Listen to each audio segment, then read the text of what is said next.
One, two, three, and go. Hey, I like it. What's up, everyone? We're back, the Alchemy brothers.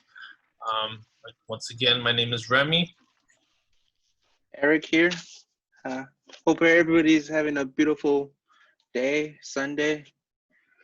Um, yeah. Today was a good day for me. I mean, I had fun. What I do?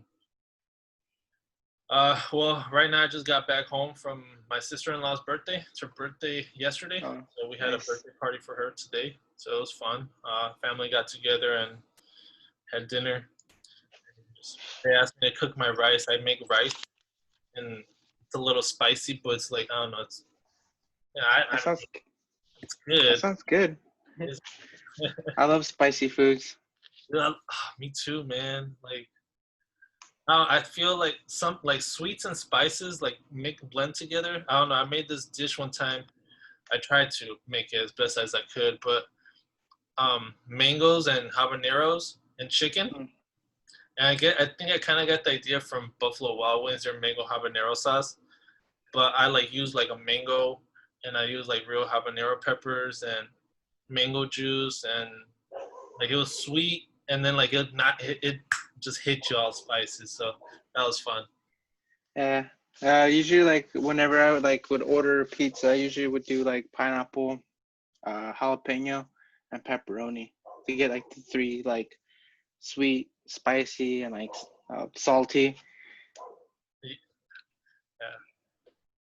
So I don't know, something about sweet and spices that I really enjoyed. That Yeah. I think it might be our Mexican culture, I guess, or Hispanic culture. yeah. Because honestly, when I was little, I've always loved to eat those sandias with the chili powder, Oh the yeah. lollipop. Those things they still are amazing. Yeah. I eat so many sometimes that my tongue burns, and I'm just like, I think I need to stop. One more. yeah. I can't even taste it. Like it's like cutting my tongue and everything. I'm like, It's like, why does this taste like iron? it's worth it. Oh man, no, but yeah, this whole week honestly has been really great and fun. So really excited to see what next week brings. And Yeah. yeah, but so what's up, man? What are we talking about today, Eric? Today we're gonna go and talk about the fourth chakra, which is associated with the color green. Um, it's the heart chakra. That's what. And I've been noticing that. Oh, not noticed, but if they have actual different names, original names. This one's like Anahata, which is like the Anahata chakra, which is also described as the heart chakra. Um, Located kind of centered by like your heart, of course. That's like one of the reasons why it's called the heart chakra. This one, the element is air. Pretty nice, like the airbenders. Yeah. He was a very loving, kind person in the show. So it's pretty cool that I thought that they had that there. They really thought through the whole show. The Avatar, bro, they geniuses. I love it. Yeah. And actually, one of the reasons why I started meditating was that one episode when Aang goes to go see the guru. And one of the reasons why I started meditating was I was in a point in my life just wanted to change, do something different, not go to the same path that I always go through when I'm in like in a rut, I would say, in life. So yeah, I saw that and I was just like, dude, this is a kids show and they're like showing something freaking amazing like this. Um, Bro, don't so it's very get back in track. Uh, I was saying, so this is represents love, like self love, governs your relationships. Um, his basic issues is like love, acceptance, and compassion. Uh, Usually it's blocked by grief.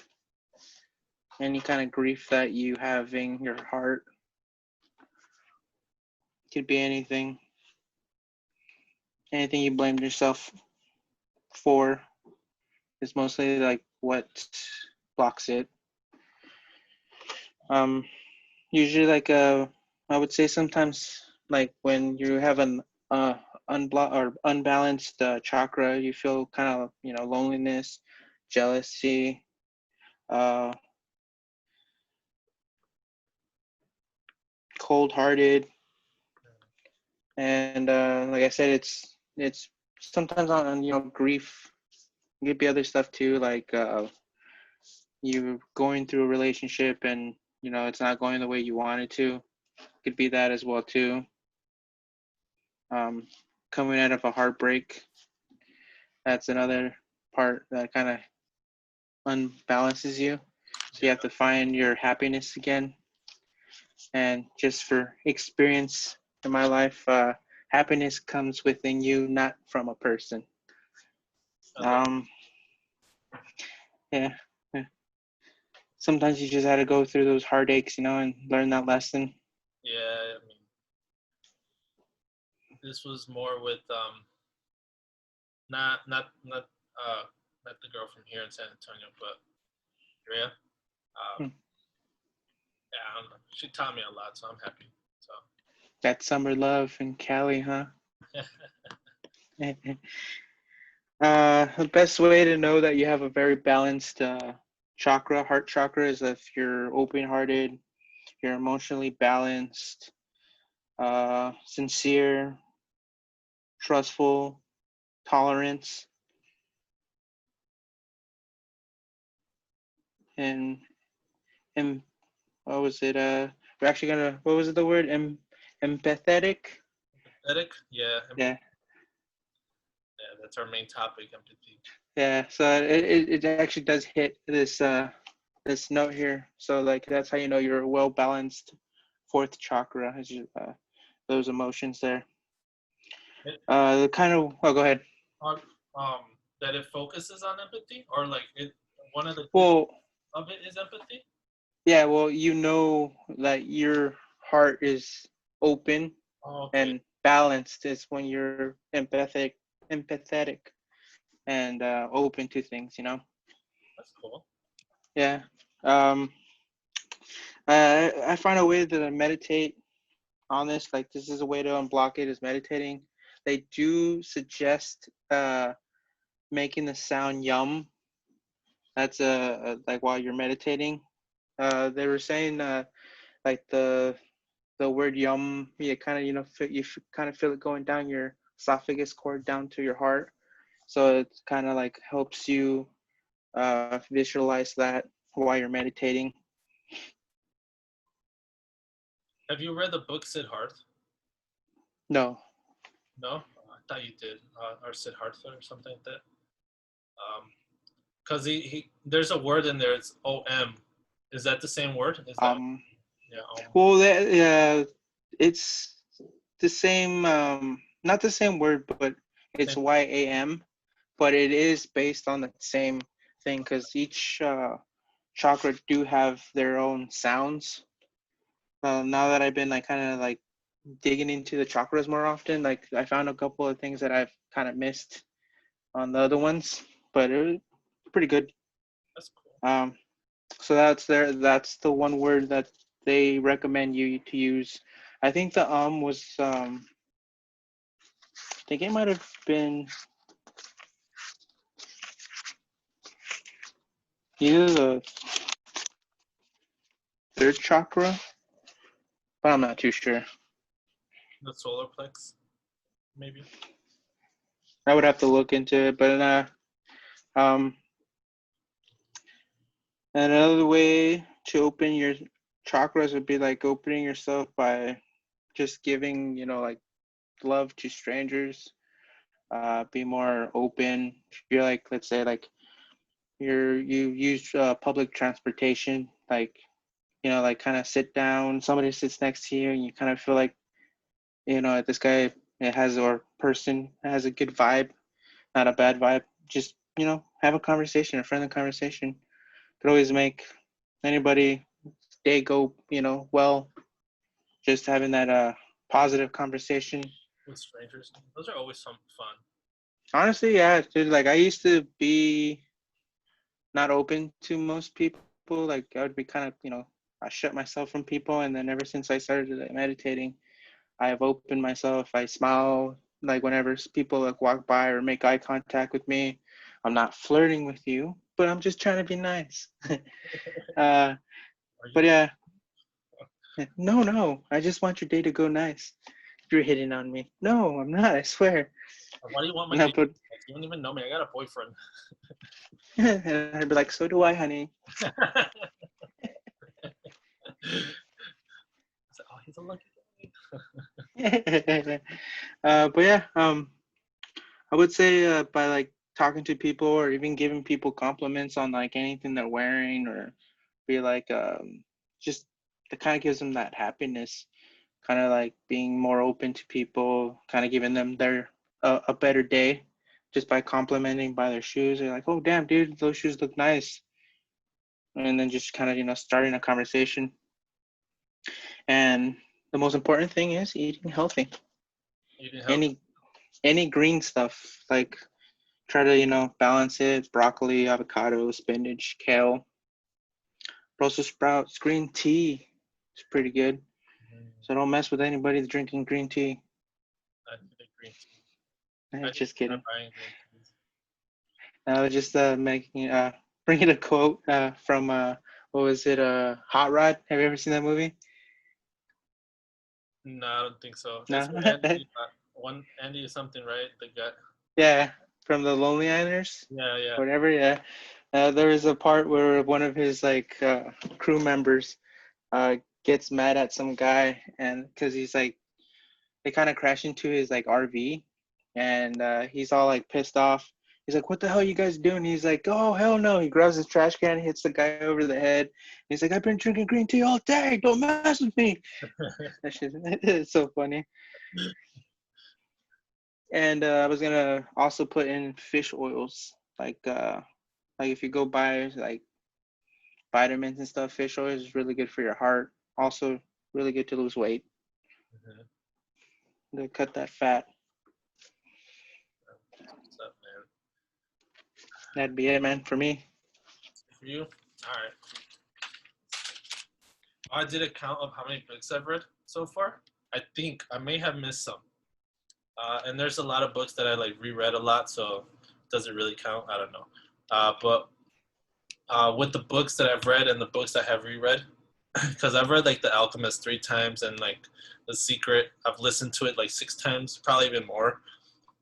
So like, and then other books like one time, you know.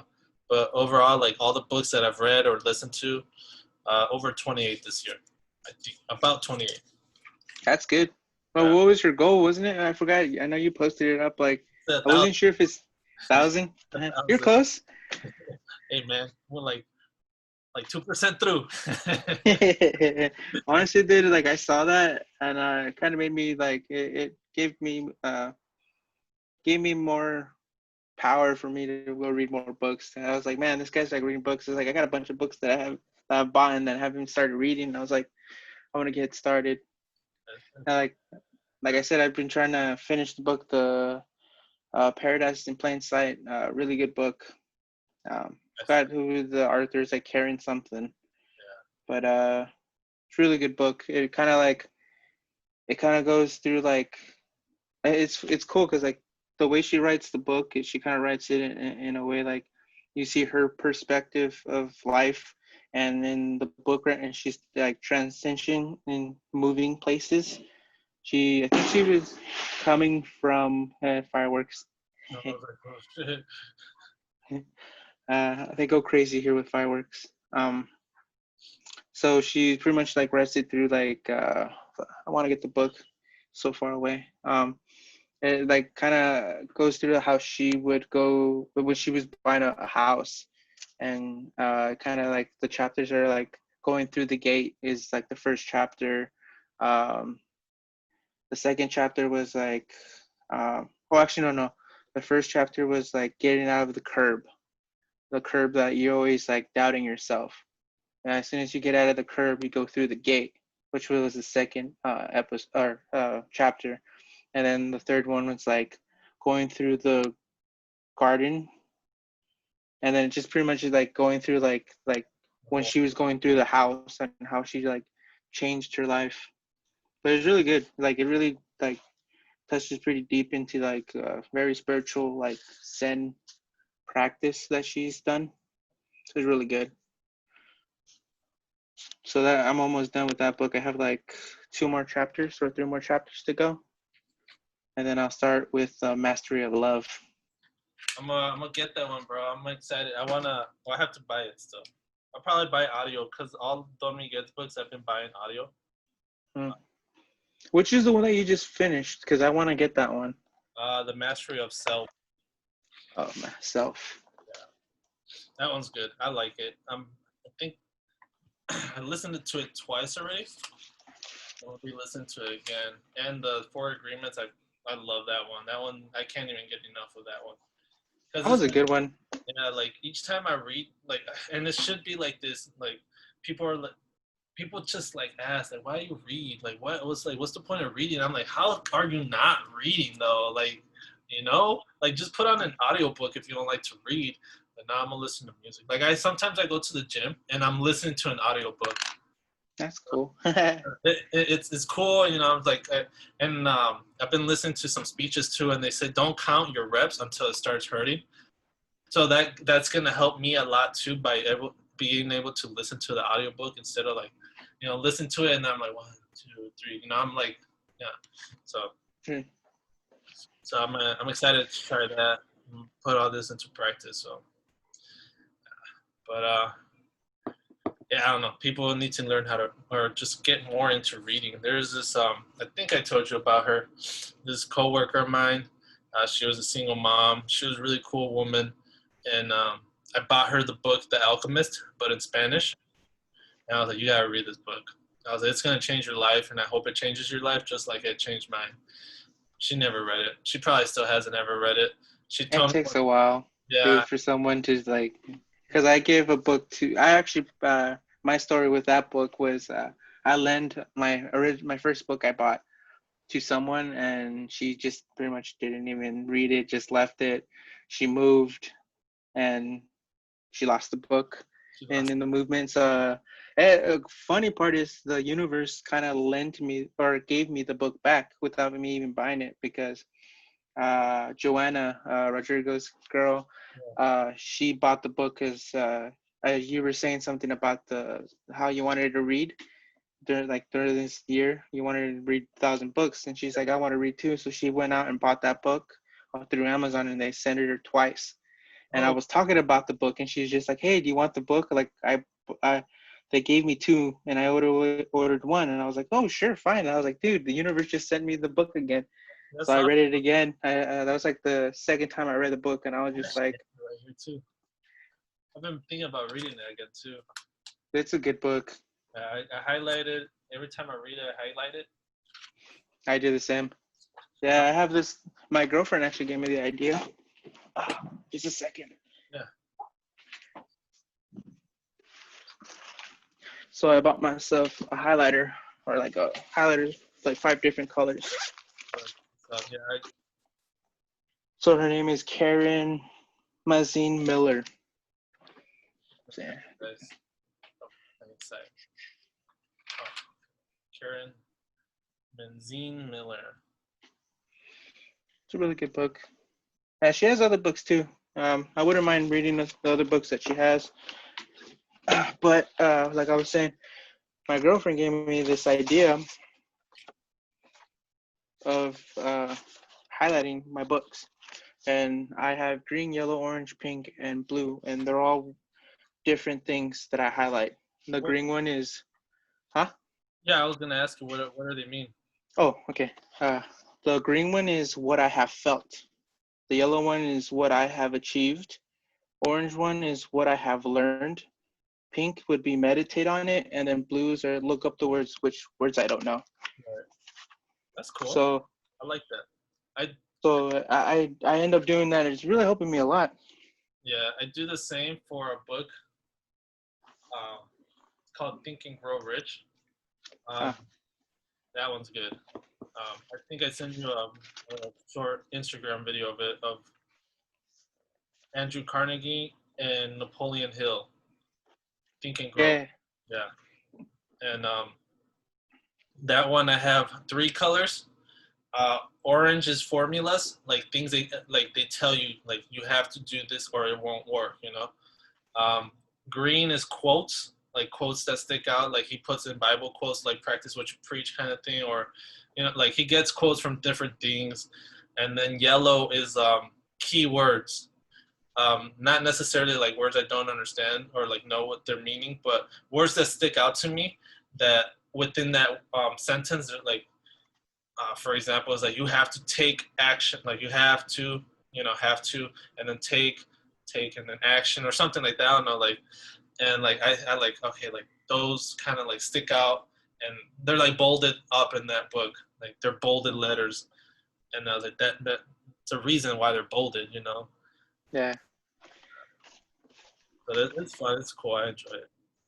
That's the book I stayed up. I stayed up reading like last night till like 2 a.m. Yeah, dude. Honestly, I'm feeling it doing the same thing because I really want to get done with this book already. I'm like, I've literally have read this book 3 times to try to finish it because I stopped reading it and then I forget everything. So I was like, all right, I'm gonna start all over and read it again. And finally, like I'm almost done because I bought that other book I wanted to get, The Master of Love. Yeah. So I'm really eager to finish this book. Okay. Finish it tonight. Just Actually, I'm thinking of doing that. yeah, do it. I'll probably be up tonight too. I don't work tomorrow, so that's what I like to do on my days off. I just like stay up and just do everything I need to do. So it's fun. Yeah, tomorrow I have a pretty productive day. I'm gonna try to finish this. I'm gonna try to do my oil change because I have to go and get that stuff, and then change my truck's oil, and then The Tundra. after the, yeah. So I was just like, oh, this sucks, but whatever, it has to be done. Done. Yeah.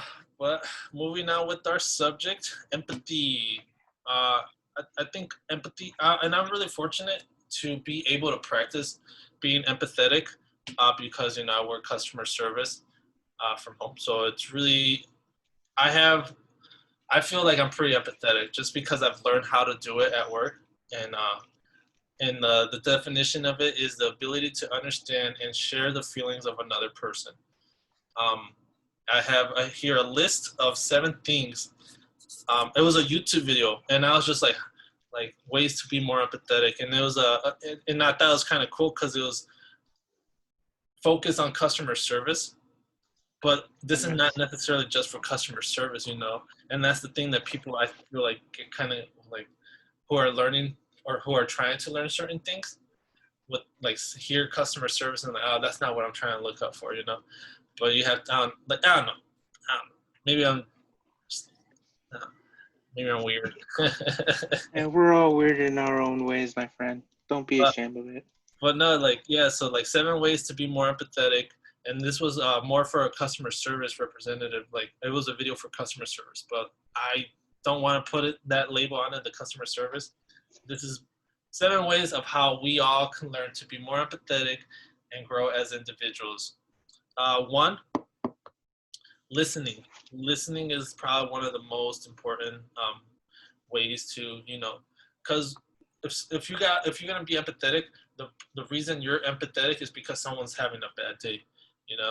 Someone's going through something, so you have to be willing to listen. Don't be on your phone. Give them all your attention. And this is something like you could practice now, especially during COVID. It's really great, because a lot of people they're like, for example, I went to a family party one time and like my uncle was talking and everyone was on their phones. I was the only one listening. I was like, oh man, like he was just like talking from his heart, and I was the only one who was listening. He was like then he like kind of noticed everyone was not listening and he looked at me and just started talking to me. And I was just like really enjoying the conversation because he was saying some really beautiful stuff. So even when you're listening, you have to be willing to open up yourself, Like, for example, let's say you're having a bad day, and I'm like, you know what, bro, I've been there. This is actually my story. This is what I went through. So I definitely understand where you're coming from. So that's number one. Number two, use similar language. Um, so for example, like when I say that, use similar language. Uh, like like in the video they say learn to say sorry to them, like when they're where they're coming from, but I really don't like to say sorry. That's another thing that I'm trying to practice when I'm at working. So I always say, I understand where you're coming from. I feel like sorry is just a very negative word, and it just doesn't make you feel good as a person. But if you say you understand, it's because you've been in that situation. So it's not that you're feeling sorry, that they're like that they're there, I guess. But you definitely feel the frustration they're bringing to you. So that's one way. So yeah, I don't like to say sorry, and I think everyone should kind of just remove that word from their vocabulary, because in Spanish language, like for example, if someone asks you, like, hey, ¿quieres de comer? Like you want to eat, we don't say, ah, lo siento, no quiero, we say, no, gracias, pero estoy bien, like thank you, I'm fine, So that's one thing that I've noticed, like the English language and Spanish are like, that's why I feel Spanish speaking people are very generous people, because they practice being empathetic in a sense, so they say, oh, no, gracias, I understand. So they have that love for everyone, like for example, I saw a video of this girl who dressed up as a princess, and she's like, what, I love going to Hispanic parties. And this is not just to boost up egos, but and I felt this, I was like, what, that's true, because whenever we've had people come to perform at work, they end up being part of the family and they end up eating. And she's like, and I always get a plate of food and they introduce me to the whole entire family and they treat me like family. I sit down and eat with them, and then I'm not even there performing anymore, I'm there part of the family. And I was like, what, that's kind of true. I've noticed that from my own personal experience with family parties. So I thought that was that was kind of cool. Number three, don't be judgmental. We're all different people. Um, so if you're trying to be empathetic, you can't be judgmental towards someone. I really didn't pull up a lot of key points on that one, because there's another one that want to say I'll get to it. Number 6, I want to say is related to number 3, but number 4, get to know the person.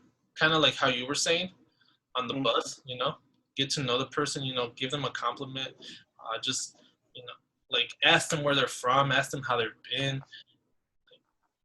Little things that know will get, little things that will let the person know you're listening, and that you're paying attention, that you want to get to know them more, that you're really interested in them. So that's just going to weigh off a lot of their shoulders, and they're going to be like, dude, thank you. Yeah. Number 5, try to challenge your own prejudice. So the way you think is not always the right way. Honestly, your thoughts are your personal opinions. They're not always the right way of thinking. There is a book here that he mentioned as well that I highlighted. Is in the book's called "Don't Believe Everything You Think." That's a book I'm gonna check out. He kind of touched up on it, that the author, says that our thoughts are not who we are all the time. They're not. They're more of actions in a way. So if you act on your thoughts, that's kind of your actions. Yeah. You create that image out of yourself. Yeah. That was beautiful. Yeah. And number 6, as compassion with compassion, look for commonalities instead of differences. So yeah, that one right there really stuck to me, because we could actually put this into perspective with what's going on today. The BLM, where are they coming from? We can't just say, oh, they're rioting. That's all they are. They're rioters. They're just breaking buildings. They're doing this. They're destroying. No, where are they coming from? What's making them act like this? Open your eyes. Look at from their perspective. understand where they're coming from, because they're not just burning things down. No, they're trying to get a message out, because they've been neglected for so long, and like such a long time, that you know the last thing that you can think of doing is destroying to get your voice heard. So I'm not saying that I'm about it, like I'm not, but I definitely understand where they're coming from. Like, dude, like, Get in their shoes yeah, and, like try to understand where they're coming from. yeah, Because all that anger and all that, yeah, I understand that burning and breaking things, but all that anger is coming from somewhere. It's just not, they're not just like all of a sudden one day it's like, all right, let's go burn a store. It was because an action has been happening for many, many, many years. and then just brush the shoulder off, like that Breonna Taylor, the cop was not convicted because he killed her, but convicted because he shot blindly into a building. Like that made me really upset too. That I was like, you know what? I definitely understand where these people are coming from and why they're rioting now. Like don't turn a blind eye saying like, why are they doing it? I don't understand it. Like I don't get it. The cops just doing their job.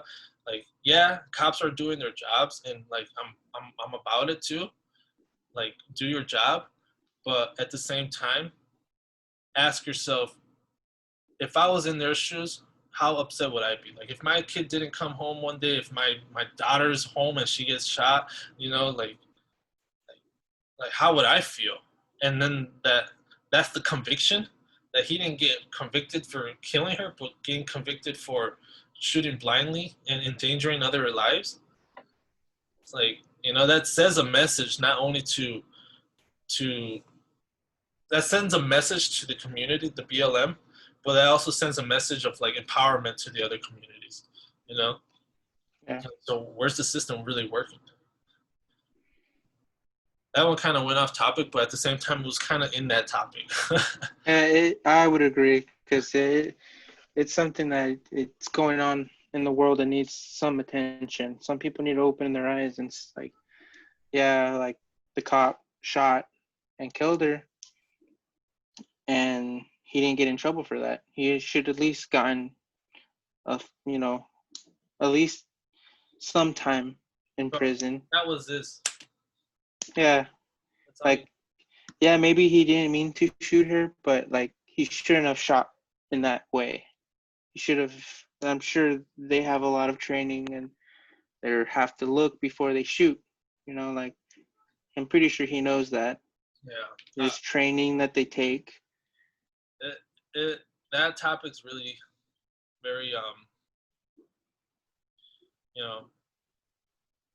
it's hard to like talk. Not hard to talk about, because I could talk about it all if I wanted to.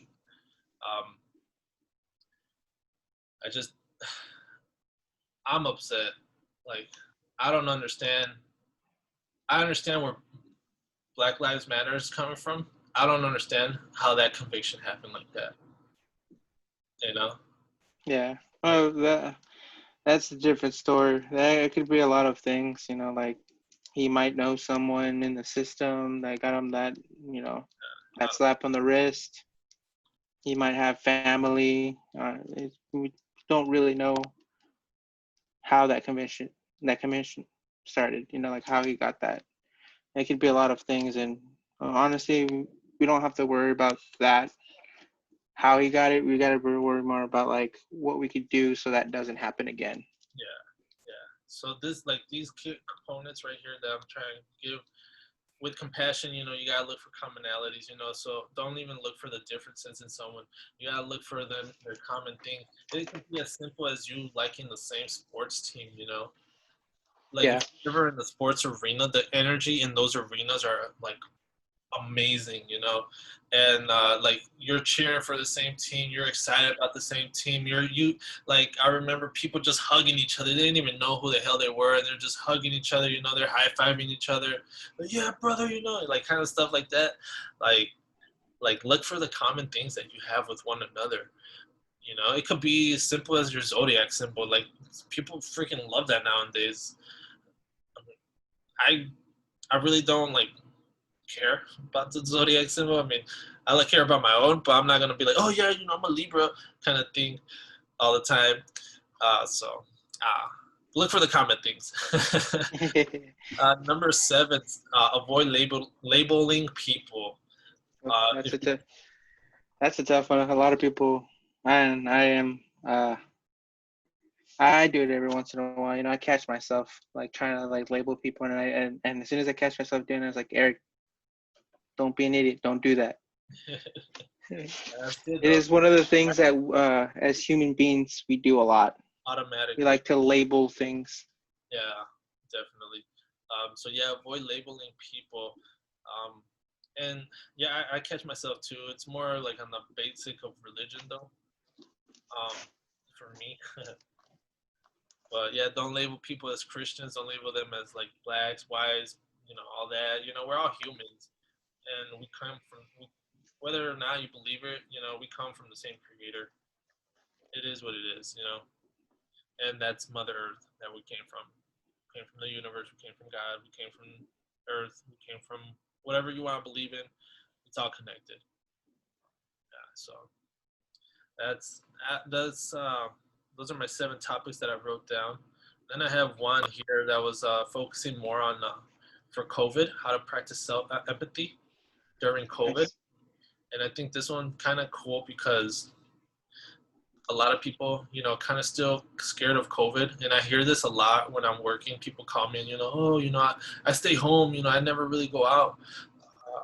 And there's this woman I was talking to, and she was like, "Oh, I'm out in the outskirts in this country, but there's like a forest here, so I never go out. They bring me my groceries and stuff."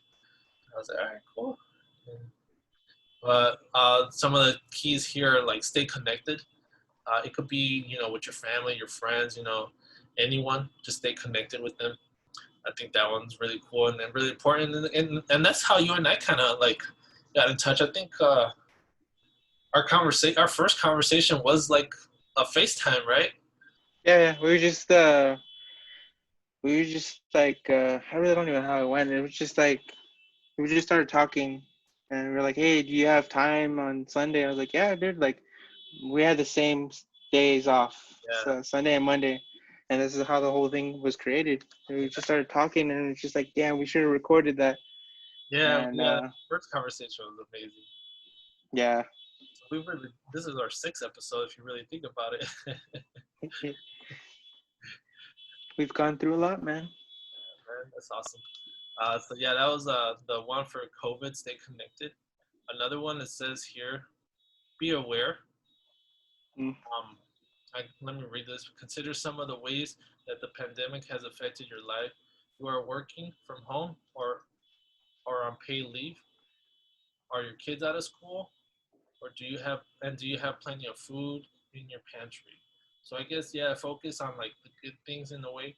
Be aware of where you're at and what you can do with your life during this whole thing. And then the last one here, that 2 more. Be kind. Be kind. Now is like the most important time that we could practice this is being kind to one another. Um, you know, and that's even just like practicing these 7 ways of being, empathetic. Listening, just saying I understand. Don't be judgmental. Get to know the person. Challenge your prejudice. The way you're thinking is not always the right way. Look for the common ground and avoid labeling people. And just be kind to one another. It could be as simple as giving up your seat on the bus, like the example that you gave. Like Yeah. that, yeah. And be considerate. You never know what anyone's going through. I actually caught myself the other night. I was writing. I started journaling, and I had this buddy of mine in high school. He committed suicide. And he used to play soccer with us. He was really cool. He was really good at soccer. He was amazing at soccer. And we used to goof off. We used to say stuff to each other. He used to say stuff to me. Like kind of like that friendly shit talking. Yeah, yeah. Yeah, It's always fun. Yeah, those are always fun. Like when you're face to face with each other. And and I always felt like I had that connection with him. I'm not gonna say and I'm not trying to blame myself, but you know, there was a couple times on Facebook where like, hey man, you're dumb, you're dumb kind of thing, but and he'd say the same thing to me, and I'd say the same, oh bro, F you, LOL, kind of thing. And his sister one time got mad at me, and she didn't message me, but she commented, she said something, and I was like, oh shit, like shit, man, Tommy and I, we're cool like that, like this is how we talk to each other. We've always done that since middle school, and I want to say like after I graduated high school, I think, or yeah, after I graduated high school, because he was still in high school. I want to say after I graduated high school, he committed suicide, and I thought about, I was man, the last thing I said to him was like, something negative, Mm. and that bothered me. I was like, man, I never like checked up on him. He was one of the guys I always like asked to go play soccer with in the fields. But yeah, that was the last thing I said to him, like, and it bothered me, and I was like, man, I was like, man, I hope he really understands that, I didn't mean any of that, I was his friend. Like, if I wish he would have been able to reach out to me. I always try to give that type of energy to people. Like, I've always been like an open person, I felt like, but yeah, I don't know. So I caught myself thinking like that, and it kind of brought me down. And I was like, no, you know what, man, like you have to forgive yourself, kind of thing. And, like, it was kind of hard, and it was like it took a toll on me a bit. But yeah, that was one of the things that you never know what people are going through. So just be kind, dude. Especially like in the internet, like you can't see what people are like, how they're saying it. That was the thing I told a buddy. We were playing video games one time, and he said like, "No, you're an idiot," and like I started sucking at the game, you know. And he said it like on the headset, we're playing on headset. He's in a different state, I'm in a different state. And he said that, you're like, oh, you're an idiot. And it just made me mad. I was like, whoa, dude, like, why are you calling me names? And like I started sucking at the game, and I was just like, man, you know what, screw this. I'm getting mad at this game. And I kind of figured, I was like, you know what, it was more of a psychological thing because I'm not able to see how he's saying it. He could be saying it with a big ass smile, and I wouldn't see it. All I'm hearing is you're an idiot, and yeah, and it messes you up. It's a psychological thing because you can't register how they're saying it. You can't register how they're looking when they're saying it. So like you're gonna only take it in the negative form. In the same way with the internet, you can't. I could type out LOL as much as I want. Am I really laughing out loud though? you know. So that's one thing. You gotta be considerate of how you're speaking to people and how you're talking to them online, because online, like, it's more of a psychological thing that's going to drain people down. So we have to be careful, and we have to practice empathy. And I know, when it's with your friends, it's funny, it's cool, but even then, you have to be careful. Like my example with my buddy Tommy. So that was something that I learned through that. And I think this topic kind of really helped me realize that as well. So, yeah. So I would say I found like two quotes that kind of standed out for me about empathy. This one, it was talking about like 4 things you need to understand someone's story by using your empathy, and it's your ears to listen to their words, your eyes to watch the person's face and body language, your mind to process the information so that it will have to last an impact on your heart. And the last one is your heart, is to actually fully understand someone, where they're coming from, why they're feeling that way. Just be opened. And then the other one was empathy is simply listening. Oh, another firework. That's scary, bro. It sounds like. Or it could be a gun. I live in a very, very weird neighborhood sometimes. It happens. Empathy is simply listening and holding space without judgment, emotionally, connection, and communication. And that pretty much makes you, like and like just communicate until make people think, like you're not alone. We're here for each other. Um, yeah, just to be open, like you said, like you try to be like, and you honestly you are. That's one thing I loved about you was that you're really open, really kind. Like um, blunt sometimes too. Like you're open about things and you said things, and I was like, man, this guy's really cool. Like this guy just like straight up is who he is. His persona. And that's one of the reasons why I really liked you is because that same exact reason. Like you're open and cool. You're willing to listen to things. Like whenever I need to vent, when I was at work, and honestly, that's another thing that for myself too. Like I try to be like more open-hearted, trying to listen to people's days. I try to like, hey, how's your day going? Sometimes you'd be like, oh, it's okay. I was like, oh, I was like, are you sure it's like if everything's good? And you're like, yeah, yeah. I was like, all right, man. I was like, that's what I like to hear. I try to be positive, but I try to be open to people as well. I always at work people ask me, or I asked this lady, I answered the call and she's like, oh hey, blah blah. And I was like, hey man, well, how you doing today? And she's like, oh man, I'm so blessed. And I felt that. I was like, oh man, that was beautiful. So I'm gonna start saying that. I was like, man, I'm blessed. But yeah, like how she said it with like I felt it. It was so powerful that I felt it. But yeah, like even when people ask me and like on the phones, they're like, I'm like, oh, how you doing? They're like, yeah, it's been okay. I was like, it's okay. Like, you sure? Like, it has to be great, kind of thing. And they're like, well, it's I just gotta take my car. I got so many errands. And just this is right now like a problem for me. And I was like, don't worry. I'm gonna do my best.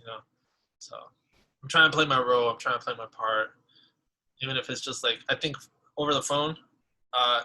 For like I said, like listening when you can't see their face, it's gonna hit you psychologically.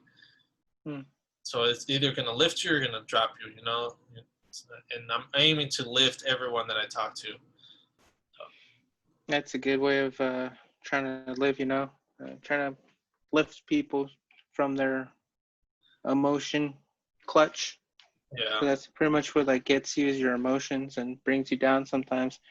It's one of the things I love about like meditation is it kind of in a way like you practice to learn how to visualize your emotions while they're rising up and controlling your feelings pretty much. One of the things I really loved about meditation that I've learned from it.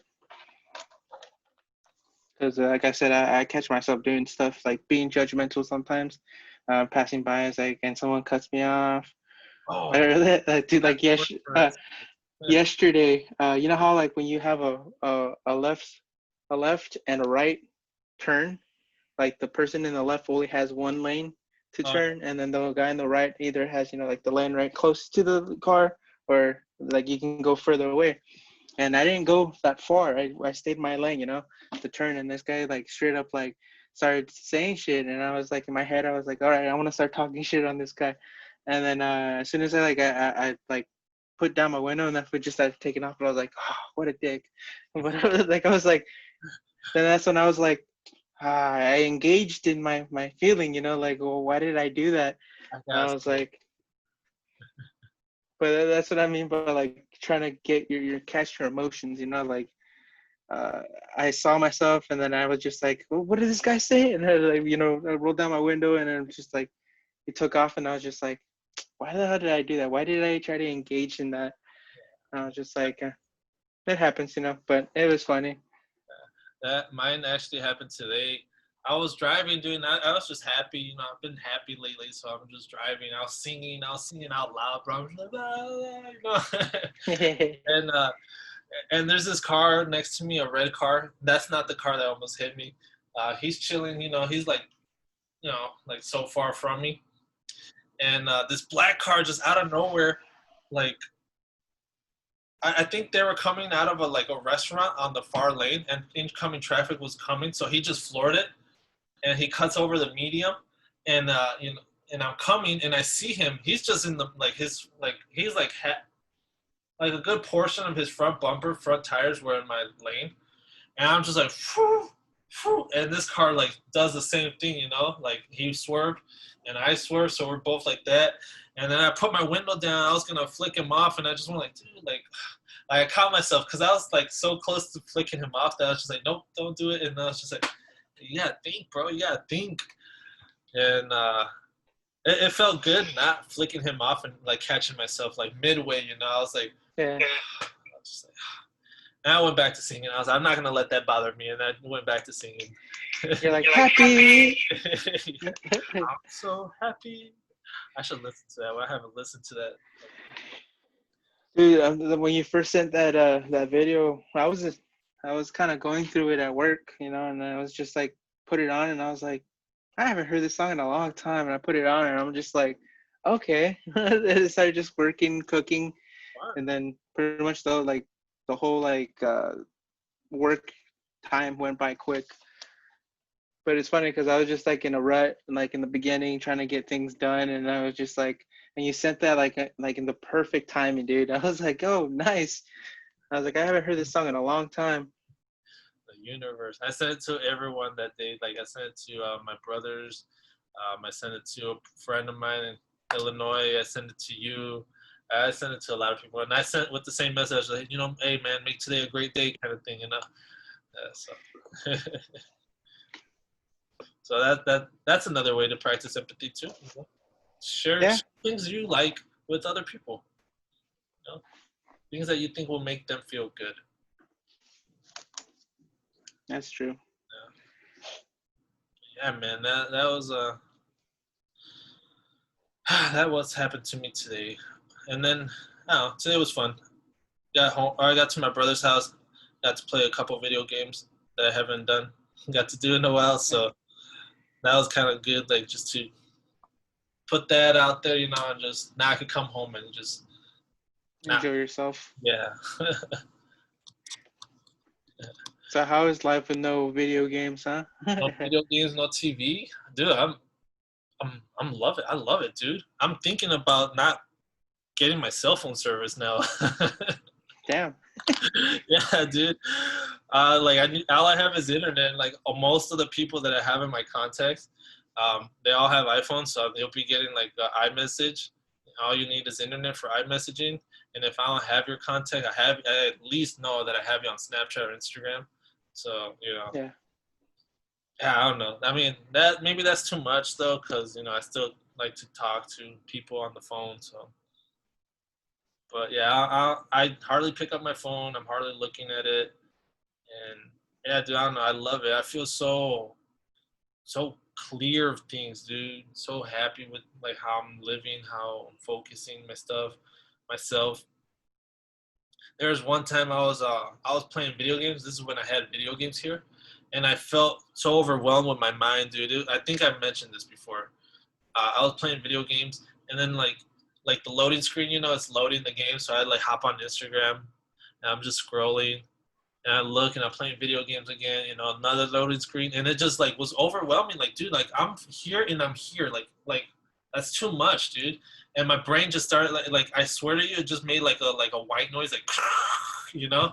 And I was just like I started freaking out. I was like, what's going on, dude? And I was like, man, that's this shit. And I threw my phone like to the couch, and I just turned off the TV. And I was like, man, that was too much. Like I like confused my mind, you know, like it was. It's 5G, man. It's ruining us. It's just kidding. It was crazy, dude.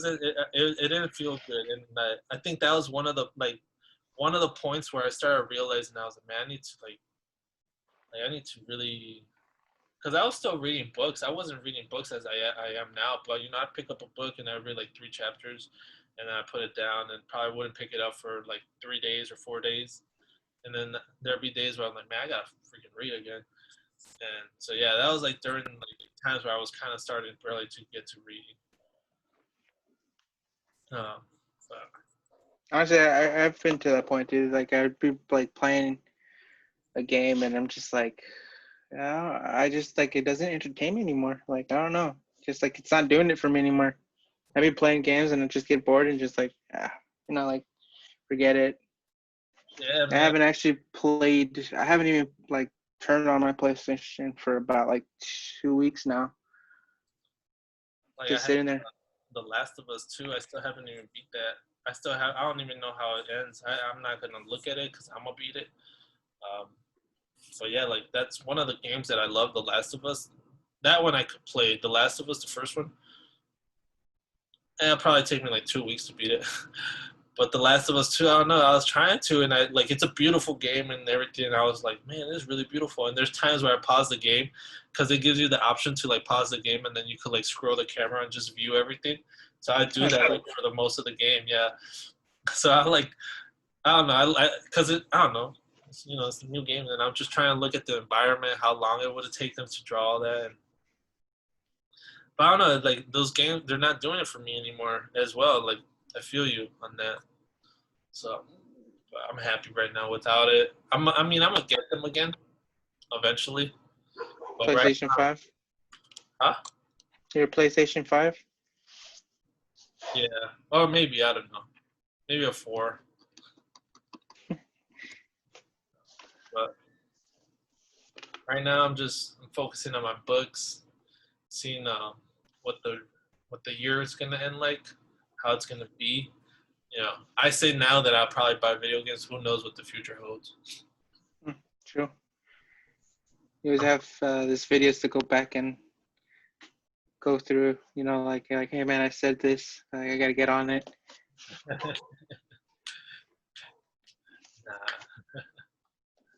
Yeah. Any other things, man, that we could use for empathy? Um.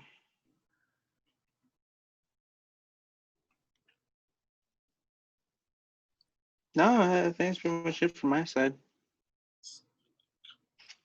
I'm just writing Just share things you like with others.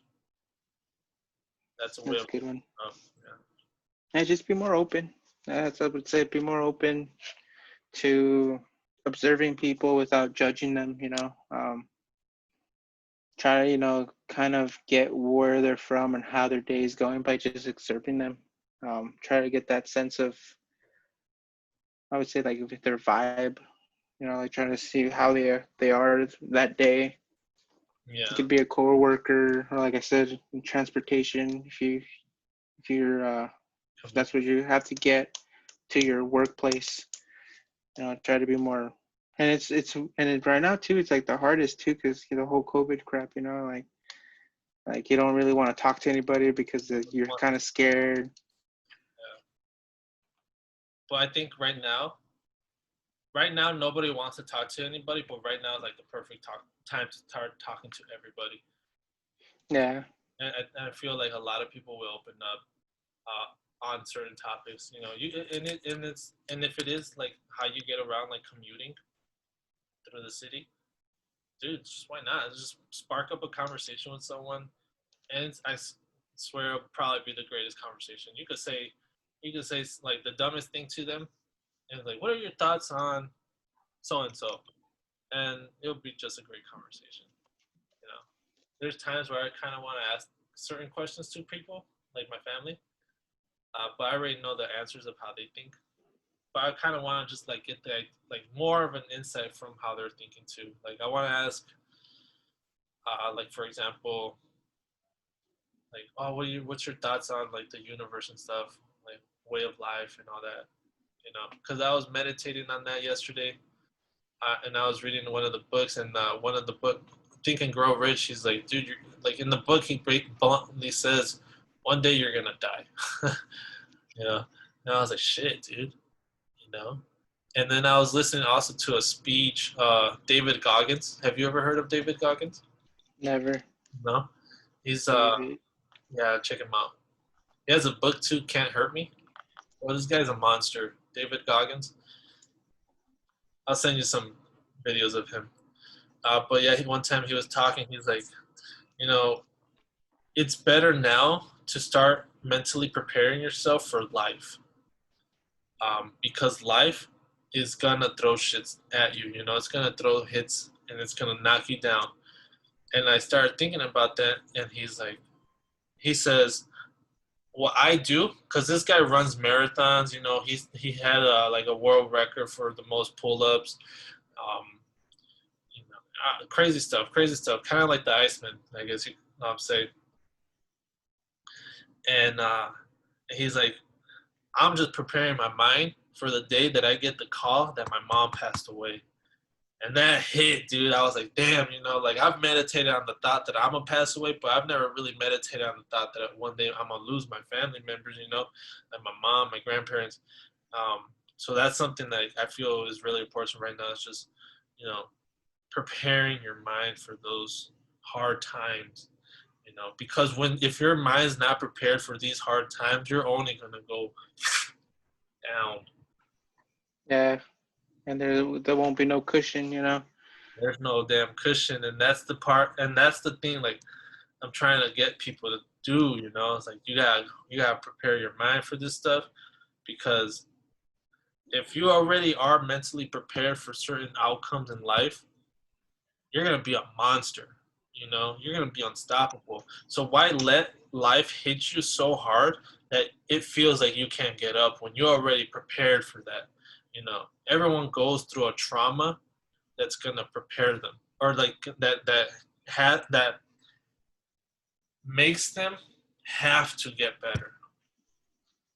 At least that's what life is trying to do. It's really up to that individual on how they react to that moment. Yeah. Beautifully said. Thank you.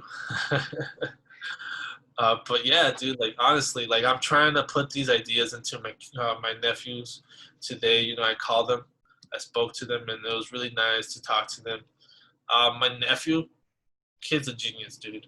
He kicks my ass at chess.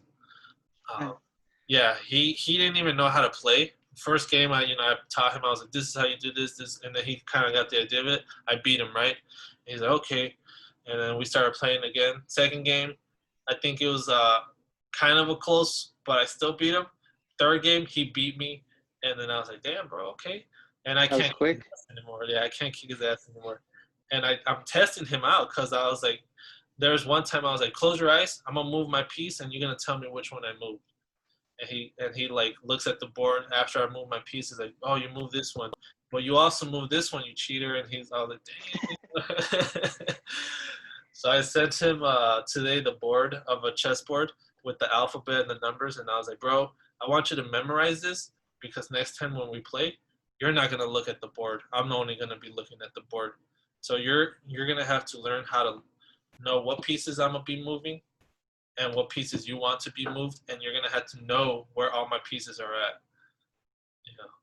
So kind of that kind of thinking, I know he's gonna be able to like think his way around in life. Think of when life hits him, he's gonna know how to react to it. He's gonna find better outcomes for it. That was one example with him. My niece, I told her that people are dicks. And I was like, you know what? And I straight up told her, I was like, fuck them. It's not your life. Whose life is it? And she's like, all shy. I was like, whose life is it? She's like, it's my life. I was like, say that loud. She's like, it's my life. I was like, whose life? She's like, it's my life. I was like, hell yeah, yeah. Whose life? And I gave her that kind of like confidence. And I was like, you got to do everything that you want to do, because no one's going to help you.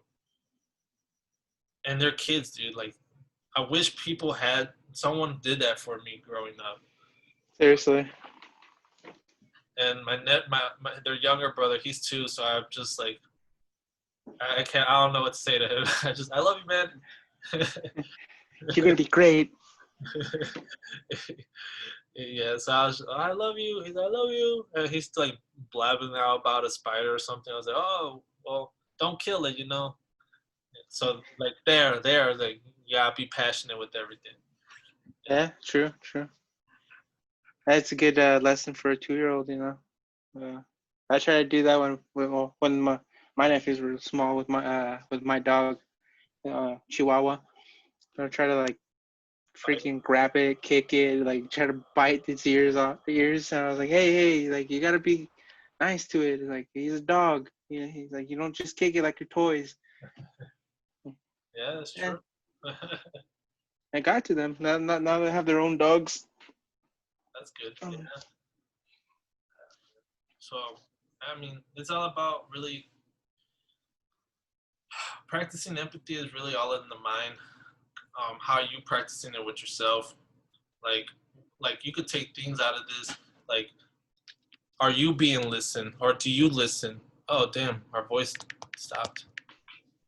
Uh, I wonder where we stopped at.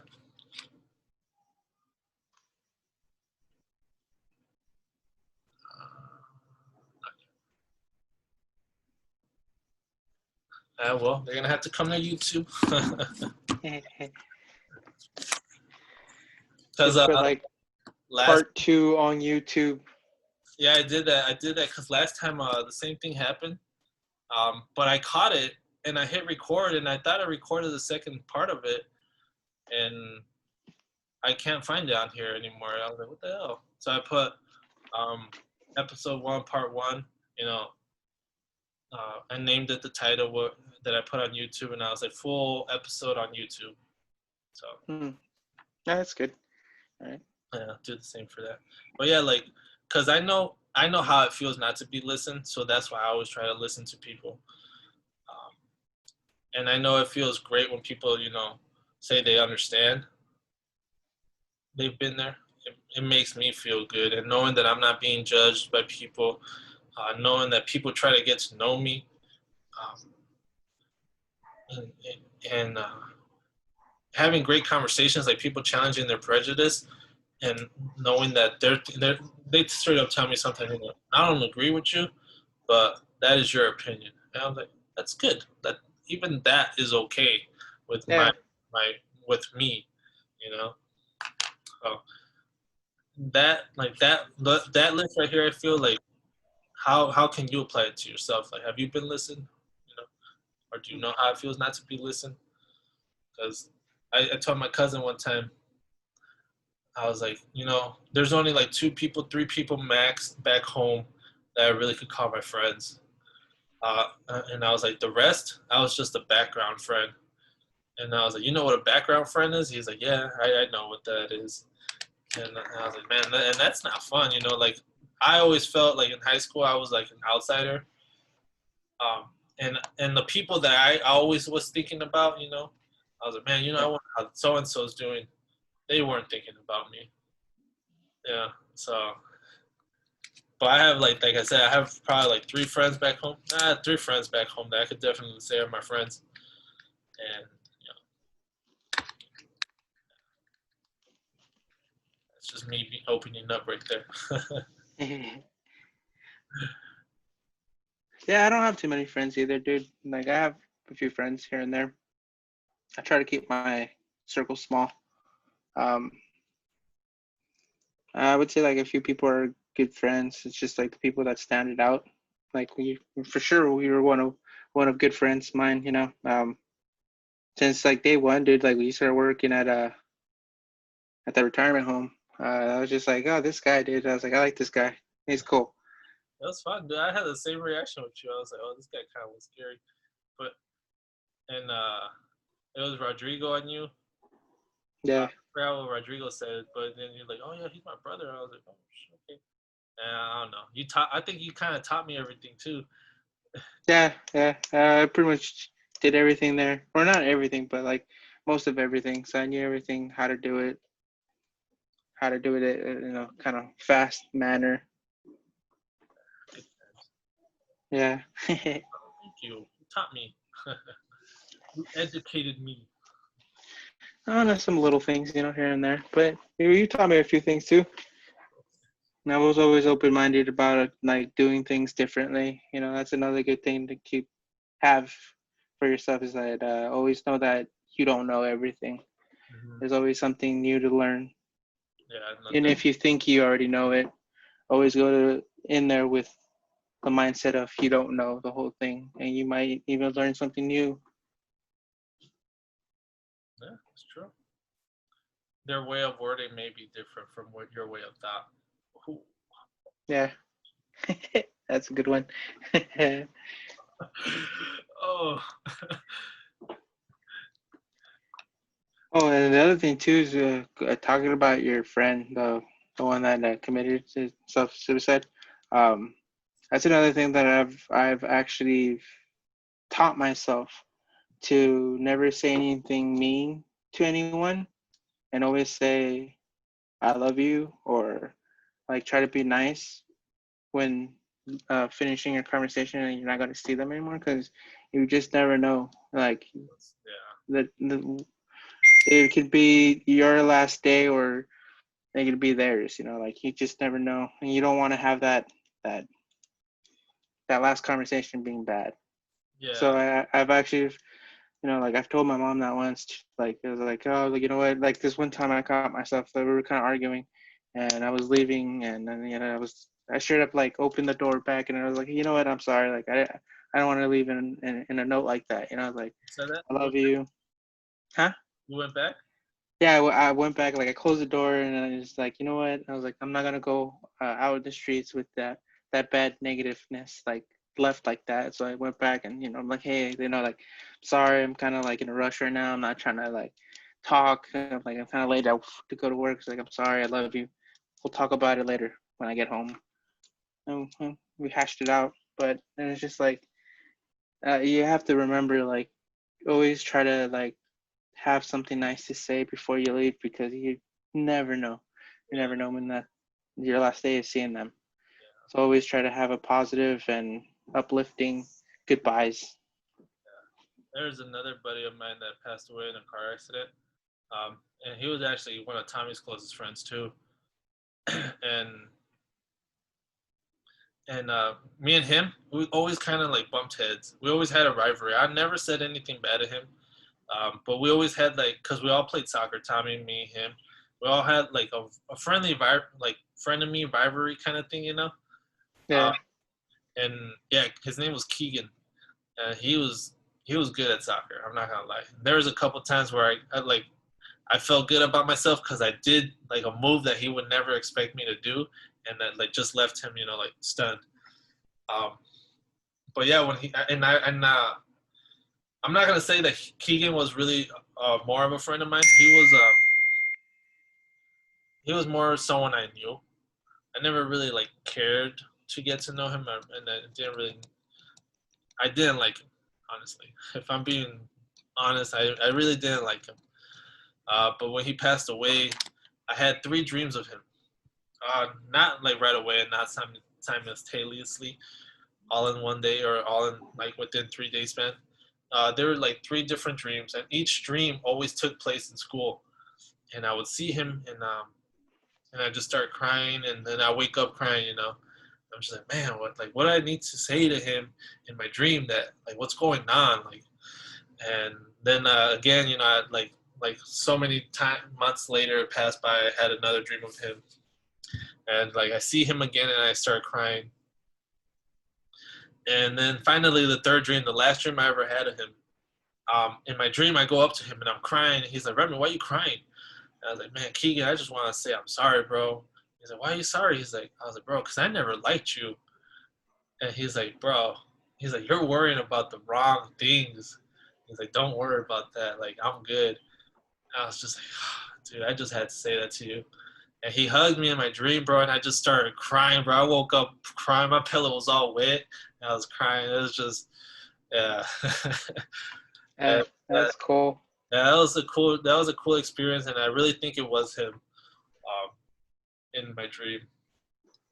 And it's just something I had to get off my chest, and the fact that he said, dude, like, you're worrying about the wrong things. Like, don't worry about that. Like, I'm fine.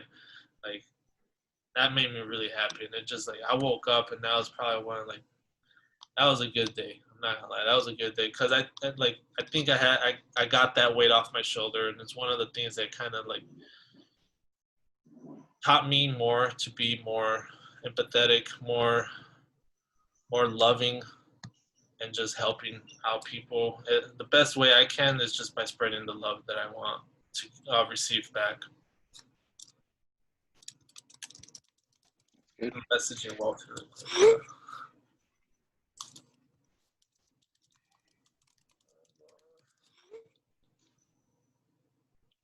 I'm gonna send Walter an invite. They can get his few a few topics in there. See what he can bring to the table.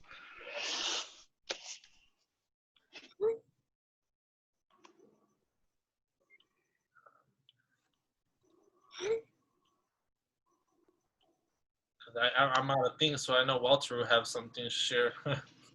Yeah.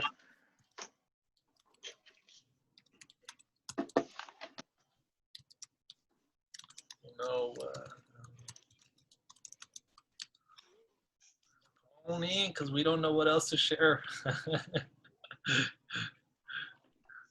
But yeah, man, yeah, and it's crazy to me that they both passed away because one of them, Tommy and Keegan were really close friends, and that one hit hard.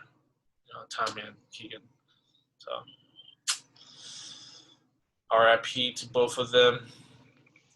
They're in a wonderful place now. Amen. Amen.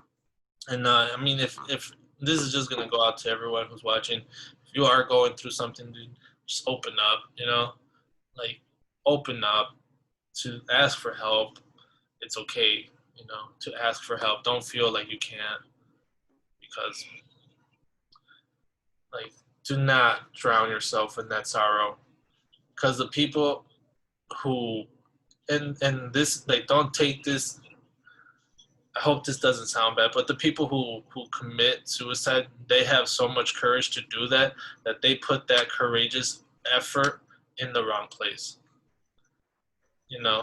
Like that takes a. That sounds bad. I'm not like promoting this. Like I don't want it to sound like that. Um, how does it sound to you, Eric? I mean, In a way, no, I agree. Like they like you get hold up so much in these emotions that you put all your effort into like committing what you think is right. and that's And like in life, it has to be the same energy, but with the positive form. That's yeah, what I'm trying to like really get at. Like the fact that someone could do that shows the effort that they could have accomplished anything in life. That's how I always took it, and I never see it as a cowardly thing to do. It's a tough subject. I'm trying like it's tough. yeah, it isn't easy. Just try to try to seek for help as much as you can. Uh, Try to be more open. I know it's not easy, but it gets easier as soon as you start opening it up to a person or a friend. It does get easier. I think I've been in a pretty black pit before. I was there was one back home one time where 2 years ago, I want to say. Yeah, about 2 years ago. Wow, yeah.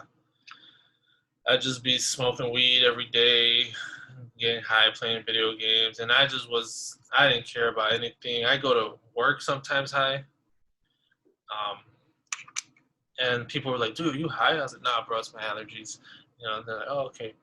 So because I have really bad allergies that people have seen me like that too, so they never really suspected anything from it, and they're like, "Yeah, you probably would never even do that," not knowing that I'm there. And then, like, not even like 15 minutes ago, you were smoking out of a bong. And yeah, I mean, it was bad, bro. It was bad. Like that's all I would do, and like my girlfriend at the time too. She's like, yeah, figure your shit out. And I didn't know how to do anything, and I knew I had to get out of that environment, so I did. That's good. Yeah, I think everybody goes through their own, like, dark patch. Some people stay there a little longer. Hmm. Life kind of, puts you through that so you could come out stronger. Yeah, Um, and sometimes it isn't easy. Sometimes you have to ask for help. You're not alone. You're not alone at all. So is Walter going to come in or not? uh-huh. He hasn't answered? Nope.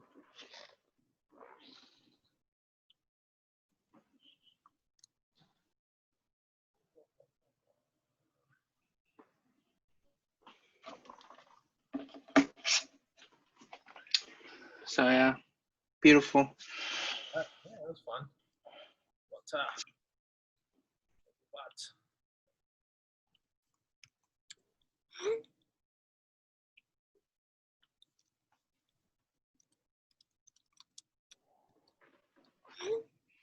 Yeah, dude, I'm having like some mean heartburn right now. Eat celery. Celery. Yeah. Hopefully we have some. I don't know how it helps, but I've heard it helps. Probably the juices. Like 95% water, so I don't know. Like the same thing with eating an apple. I've actually done it before. You peel the skin and just eat the apple inside. It usually helps it out. Really? I love apples. I've been eating more fruit. Dude. I had a plate of carrots yesterday while I was working. I had carrots in my fridge. They've been there for some time, and I was just like, man, I need to get rid of these. I'm like, I'm not gonna throw them out. I ate them. One of the things I want to get is a juicer. The Oh, juice, carrot juice. celery juice, some pineapple, apple. Pineapple juice. I just use a blender. There he is. Hey, Audio. Can Hello. you guys hear me? Hey, there he is. yeah. Hey, what's up, guys? You're in Woo! How y'all doing tonight? Good. How's your day, man? It's been pretty busy. Today, Sunday, was my longest day at work. And then it didn't help that we had 2 planes get diverted into San Antonio. So I was just like, oh crap, I'm gonna miss this podcast, and it's about empathy, and I love empathy. What I miss? No, man. Sure. You did the chakras, and then we kind of talked our Our topic. about empathy, our topic. Cool. Yeah, I mean, honestly, like I personally think empathy is like true insight to somebody's mind. Like when you get to,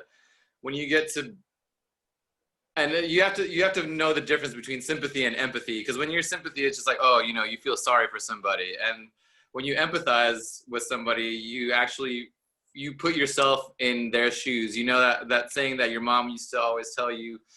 You never know what somebody's going through unless you put yourself in their shoes. And that's pretty much the path that I took from empathy is like, if somebody's coming at me a certain way, then I have to not use my ego because they're using their ego towards me. So I have to remember that they also are a human being just like me. And I also have an ego as well. And I have to not use my ego against their ego and just kind of be like, well, hey man, or hey lady, where's this energy coming from? Like, I'll give you an example. Like for, let's say, I don't know, you're gonna hang out with somebody and you're really excited to hang out with them, and they're having a stressful day, and they come over to your house and they're just like, rah, like right in your face, and like you do the slightest thing to them, or not even to them, you're just like you gaze at them like perplexed, and they're just like, why are you staring at me, like what's going on? I'm like, whoa, like where's this energy coming from? Like we're just here to, we're like, let me help you, like I can't help you unless you want me to help you. And that's the other thing too, is that they have to kind of like want that help. I don't know. Well, you gotta open yourself up to them, and they gotta open themselves up to you, and then that way you can start the dialect and start the conversation into knowing one another and actually understanding each other's point of view. And I feel like that's what empathy is for me personally. When I get to put myself in somebody else's shoes and be like, hey, like I feel like this is the energy that you're painting towards, and this is the energy, and that the colors these are the colors that you're giving me, and this is the painting that I painted with the colors that you gave me. Am I right? Am I wrong? Or is there more colors that we could add to this picture where like you say red, but really you meant fuchsia or magenta, And so, and I've had conversations with people where they tell me their narrative, and they'll tell me things that are happening or positive or negative in their lives, and then I tell them, or I say something towards them, to the effect of, well, are you feeling this way, or you're feeling this way, or this and that, and then they get super offended with it, or their ego gets super offended, and they come at you like, whoa, like, why are you telling me that I feel this way? Like, why? Like, I don't feel that way. Maybe you feel that way. And I'm like, dude, you literally just told me like XYZ reasons why you feel this way, and I told you feel, and then you're telling me that you're not feeling this way. Like, I don't get it. Like, it's tricky with people. It's definitely tricky with people. You have to be really open and really patient, and patience, like, to me is key, because I don't know, that's just my bag, because like I know I can lose my patience, especially if like somebody is like, if I feel attacked or if somebody's coming at me and I'm just like, whoa, I'm gonna put you in timeout and be like, yo, like, I feel this energy coming at me, like what, like, and I don't, like, you're being real, or I'll tell people, it's like, you're being real ugly, or something like that. I feel like you're being real ugly towards me, and they'll say, well, I'm not wanting to feel, if you can open up that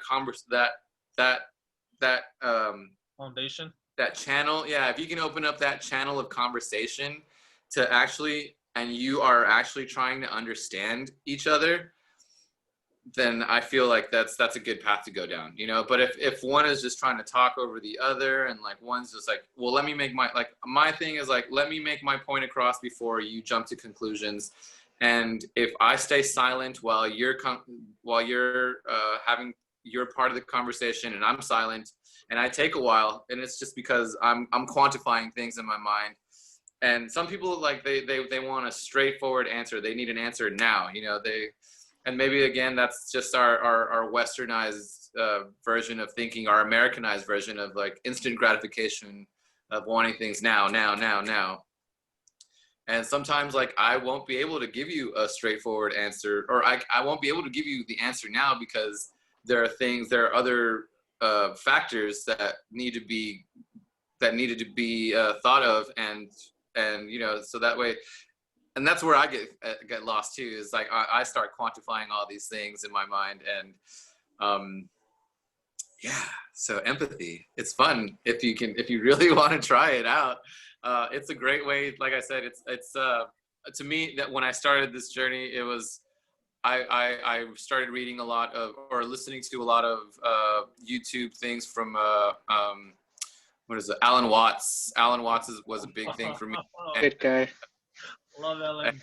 Baba Ramdas. Ramdas was also a thing for me too. And the big thing was empathy with them, and being honest, and just being honest and empathizing. And I think that's the one thing that we all need, is just to be honest, not only with each other but with ourselves. Because when you're on a diet or something, and you're just like, yeah, I'm gonna eat that cake real quick. But you shouldn't, but you're going to eat it, and you do, and then you feel bad, and then you're telling people, oh, I'm on this diet. But you don't tell them you ate that cake, did you? But you did, and you still feel, and like when you're telling this conversation to somebody, it's probably going to pop up in the back of your head that, oh man, but I ate that chocolate cake. I'm not going to tell them that, though. I feel bad still, but I'm not going to tell them. Yeah, no, definitely.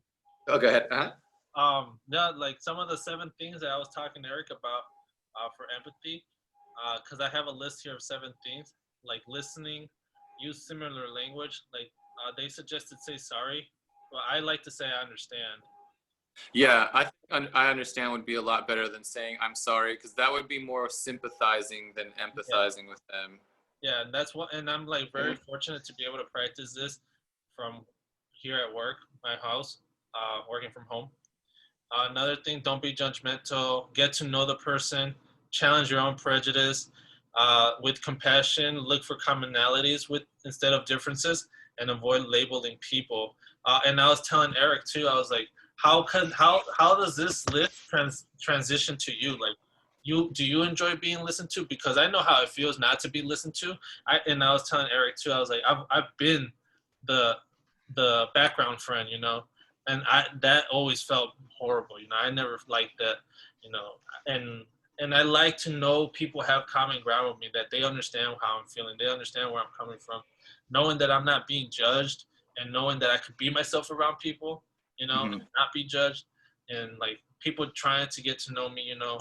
So like just like all these lists, like I feel like I can relate to them.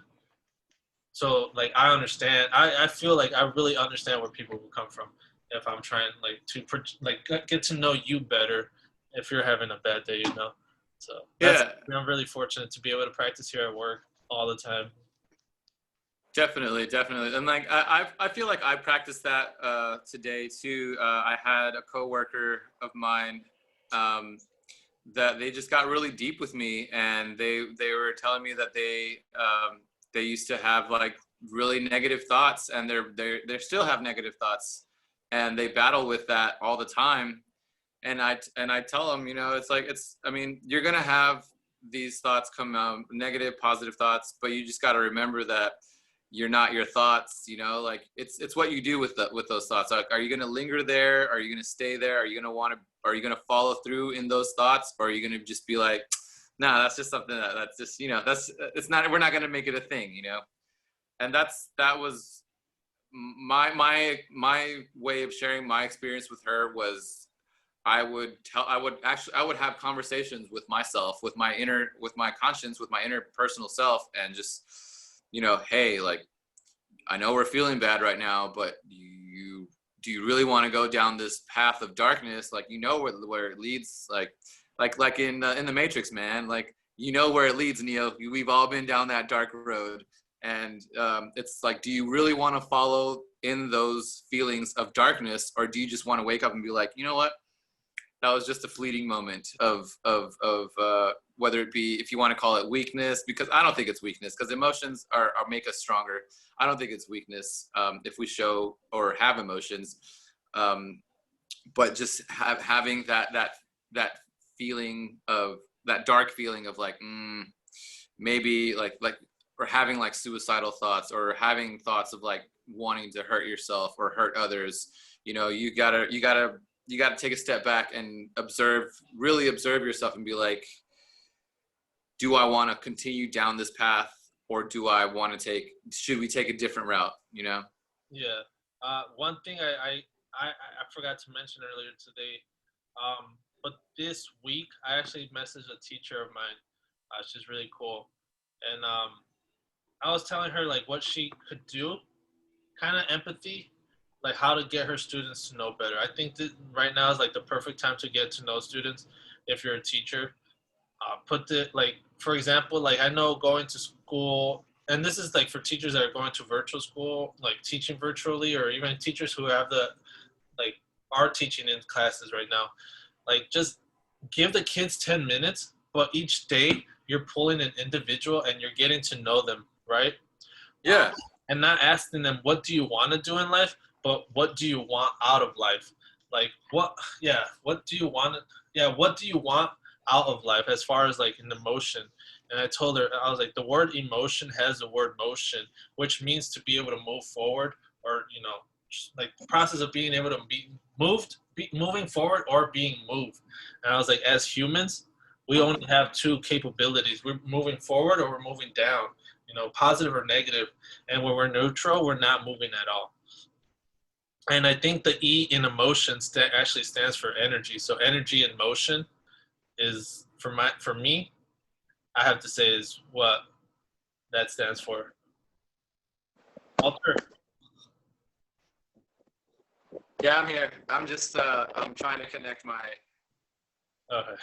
adapter. Yeah, I was losing power, Captain. I needed more lithium crystals. So, Yeah, that's something I said to her, and I asked her. I was like, what do you want out of life? She's a teacher. I'm not gonna ask her what she wants to do in life. Mm. I hope she's doing what she wants to do in life.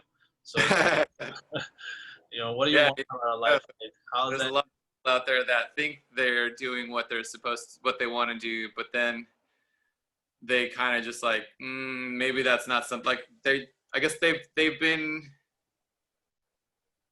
guided towards what they want to do, but then they figure out, like, maybe is this really what I really want to do? Or maybe they figure out that they want to be, instead of being a school teacher, they want to be a skydiving teacher. I don't know, something like I thought that. the same thing right now before you even said it. Oh, great. That's great. And, or just, yeah, that's like, does that, like, honestly, like, I can honestly think back in my life and recall a childhood memory, and where I was sitting in an airplane and looking out and thinking to myself, I could do that one of these days. And sure enough, I'm doing it. Like, maybe it's like a small dream, but I'm doing it. Yeah, I've done that too. And but I think it's just, you really have to know who you are, like, and nobody's going to tell you who you are. There's a lot of people that are going to want to influence you, and you can take those influences for better or for worse, but deep down inside, like, you're the one that's going to discern for yourself if it's going to be for you or not, or if you need to cut it out of your life and onto the next, onto the next thing, so you can have a new experience and maybe share your experience, or others can share their experiences with you, and you can think of, hey, maybe I wanted to have this experience as well. And that's what I invest in, is experiences. And like conversations with people, like you say, like having actual conversations with people, and not just waiting for the other one to, or not just waiting for your turn to speak, like, when you've had those conversations where it's so contrived and you're like really trying to have a conversation, but you just don't, like, you feel like you're boring this person, and you're even boring yourself by having this conversation. You're just like, you know what, this is just not happening. Let's just start over. Yeah. We've all been there. Yeah, like, yeah, that's I think that's what we really need, is that you need to be able to really know who you are, and then I think you'll be able to help other people as well. But then that person also wants to, or is gonna want to ask you for that help, I don't know. Yeah, it's a two-way street. Yeah, it definitely is. Definitely a two-way street. Like, you can lead a horse to water, but you can't make it drink. And I have led many people to that watering hole, and they're just like, they'll throw it back in my face, or they'll get really defensive about their way of life, and they'll get really defensive, like, how dare you try and change or force your ways upon me. And I'm like, we're simply having a conversation here. Like, I didn't want water. Like, yeah, I was like, I'm just having a conversation with you, man. Like, if you want whiskey, it's all around the corner, man. Like, I'm trying to show you where the watering hole is. There's this man, I don't know why it's always impacting girls, man. There's this girl I used to work at a nursing home. She was really cool. Friend from high school. Really skinny though, like really, really skinny. It looked bad. And I one time I was like, hey man, you should start eating like more protein and going to the gym. She's like, are you trying to change me? I was like, no, definitely not trying to do that. No. Whoa! I'm like, not gonna go that way. I was like, not trying to do that. But I saw this girl on Instagram who like had, I think she was really skinny as well, but she started eating a lot more like healthier foods and started going to the gym more. And this girl like she got the form of a body, like a woman's body. And I was like, wow, that's really cool. Like, that is possible that people could do that. And I kind of like kind of try to imply the idea into her head. And she's like, no, I'm not trying to get big and bulky and all that stuff. And I was like, that doesn't happen, but okay. But I don't want to go. Like, I get it. Like, not for everyone. So. Yeah, there's a lot of myths, and like I say, like people just have to try it out. Either they'd have to try it out for themselves, and just do the research. Like actually, like I say, do the research, put the effort in, and see if it and discern whether or not it's for you or not. But yeah, I've had a lot of people. Yeah, and it's funny. It's just mostly yeah. A lot of people they'll be like, "How dare you?" Yeah, they're like. They're scared, or either they're afraid of change and of that you're trying to change who they are, but it's not really like you're not trying to change who they are. You're just trying to bring out what already exists. Like everything that we're talking about, like everything that you can do, I can do, and everything that I can do, you can do. We just have to, put that effort forward.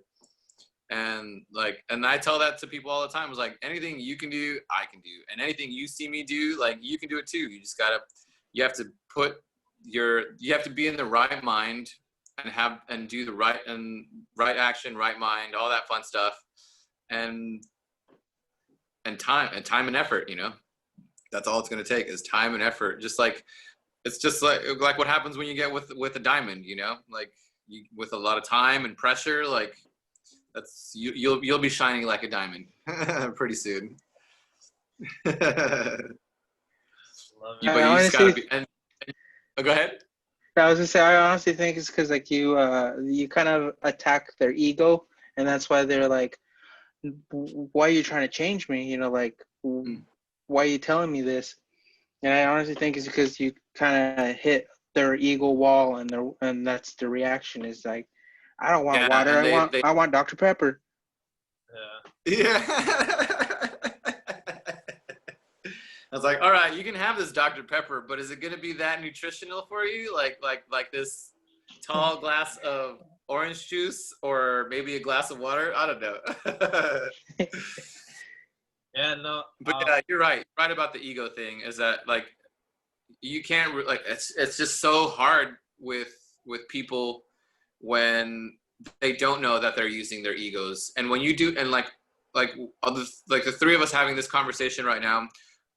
I think I know when I'm using I feel like I think I know when I'm using my ego, and when you guys are not using your egos. And I feel like usually when we have these types of conversations where we have that ego like our egos are already integrated with ourselves, that there is no separation between us and the ego. You know what I mean?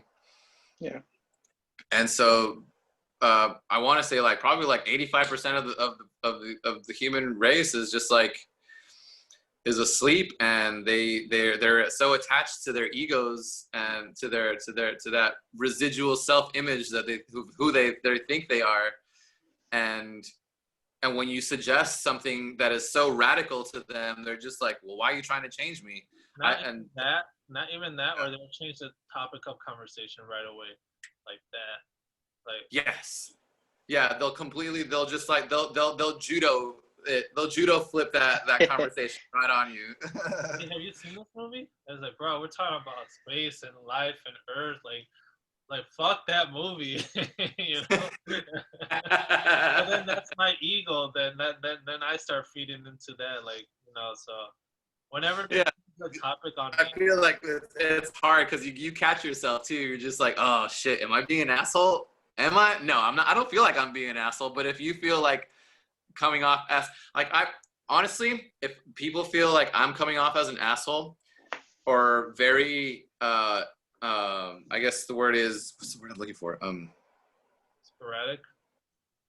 I don't know. I guess I'm just being very assertive. Like the way I speak sometimes is very assertive, and it's just it's like the things that I know that I'm talking about are something. There's something like when you talk about something absolutely, or you're definitive about something. Like you know something as a matter of fact because of your experiences, and you try and share that with somebody, and you come off as arrogant, or I would come off as arrogant. And I've had that, and I've had a lot of conversations with people, and we're with friends, and then they'll tell me, it was like, hey, like, can you like kind of ease it down a little bit? And I'm like, I'm sorry, this is the way that I talk. I'm very affirmative when I speak, and I work at an airport, so like my airport voice is just like, ah.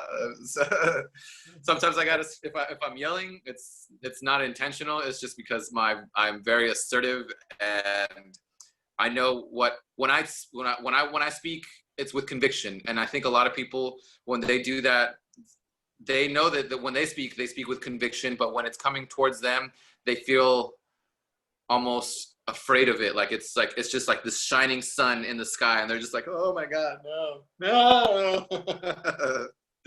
Because I've had that happen with a couple friends of mine too that are on the same path as this, and I've had other people just tell me like, hey, don't bring that guy around.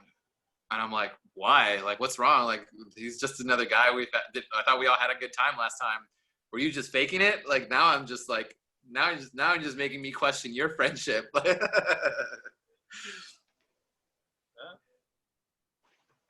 Oh man, I was gonna say something on this. I forgot.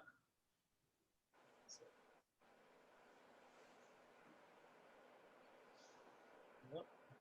It's gone. It'll come back.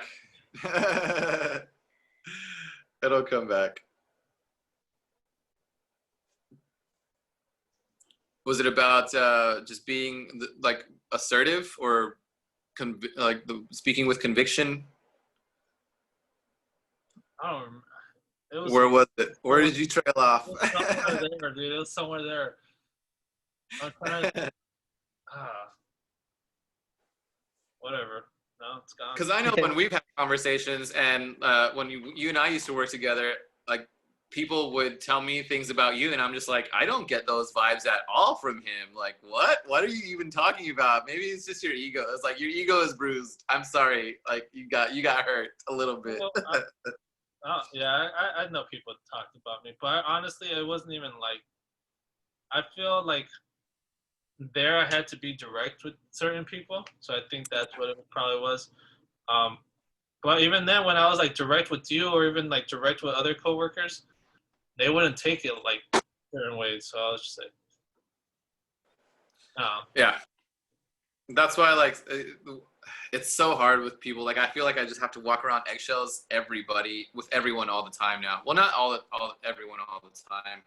Like you know who's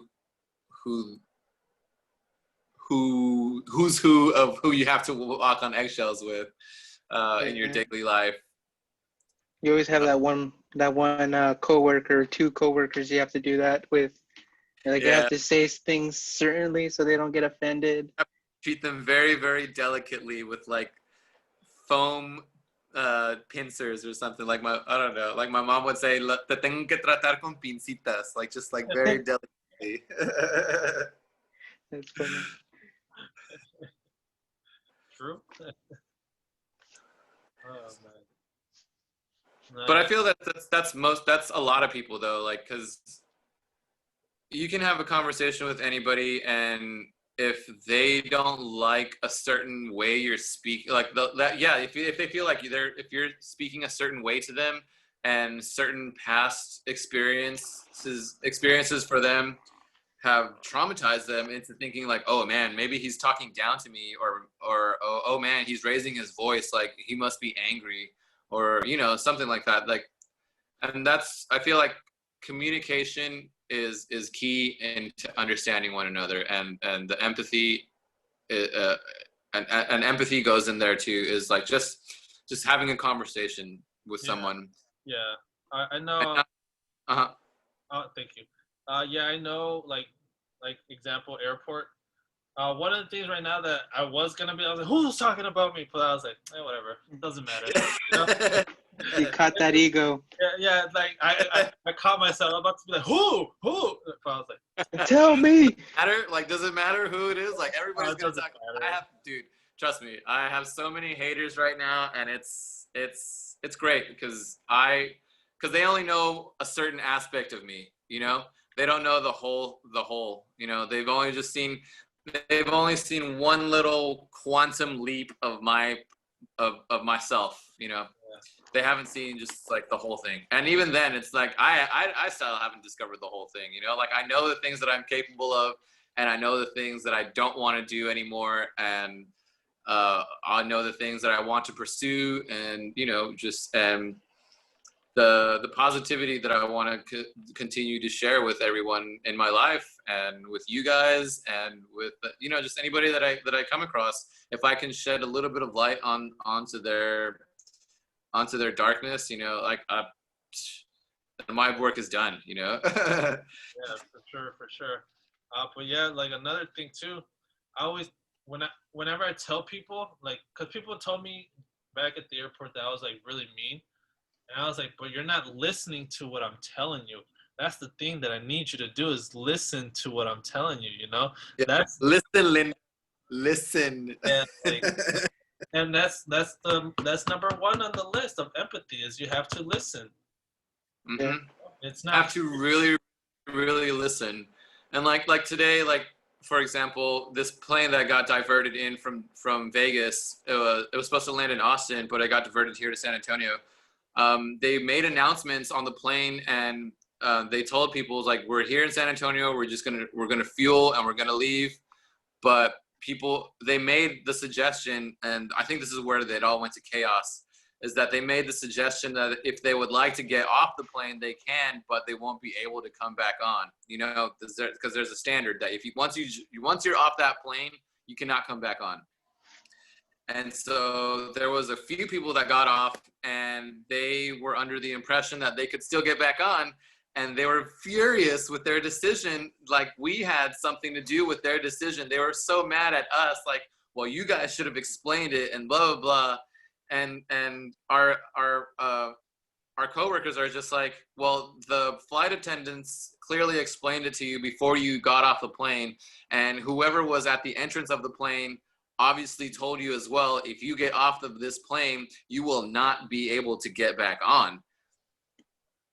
And so it was just chaos. So people started losing their shit because they were mad at us for their karma of making the choice of stepping off the plane and choosing to think about whatever it was that they were thinking about. Oh, I got to do this, I got to do that, I got to do this, I got to do that. You know, egos are flying everywhere, and they're not really thinking about what they can do to make the situation a little bit better. You know, like, oh, I can listen to what is happening and be aware of my surroundings and be conscious about my choices that I make, you know. And that's all karma really is. Karma is just choices, whether it's a good choice or a bad choice, it don't matter. It's just a choice. And they chose to get off that plane, and then their ego was so hurt that they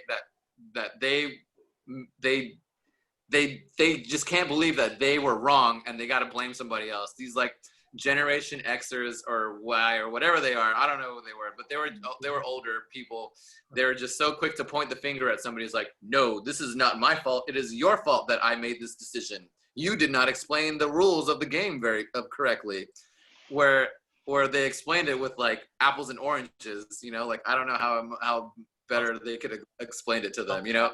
3-year-old didn't get off. Yeah, and then like they just kept getting and it just kept getting more delays and more delays, because now there's a weight and balance issue because people are getting off, and then it's taking more longer, so now more people want to get up, and now it's another weight and balance issue. So it was just chaos. Everybody was tired. Everybody just wanted to go home, and this plane could have just landed in Austin, you know, like, but the reason it came to San Antonio was because there was a plane that broke down in the middle of the runway in Austin, which is another complication that I think is not rocket science. You know, just attach a tow bar, attach a tug, and get it out of there. I mean, ideally, yes. But I can see it is what it is. You know, it is what it is, and I ain't go. I'm not gonna. You gotta roll with the punches.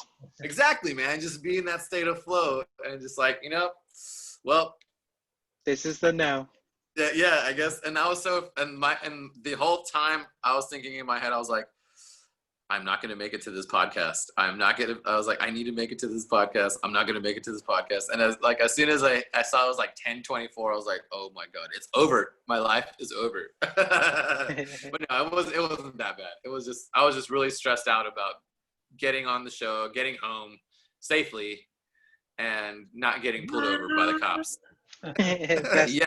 Fast and the Furious. No, and then I have this stupid ankle monitor from the situation, so I'm just like, and it's going off, and I'm like, I'm gonna get a phone call, I'm gonna get pulled over, I'm going back to jail. It's over. My life is over. Just quantifying the most horrible situation. So I guess I was just mentally preparing myself for. Keyword. We were just talking about that earlier. Is like my brain, or your brain in general, just like makes it everything the worst possible situation, and it's really and the reality is really not that bad, you know. Yeah. It's like when you go to the doctor and you get a shot, you know, people are just like, oh, I hate needles, but they got tattoos all over their body. I hate needles. So, you know, it is what it is. You just got to do it. Quick announcement. I got a message right now from Zoom saying this meeting will end in 5 minutes. So we got 5 minutes. All right. Well,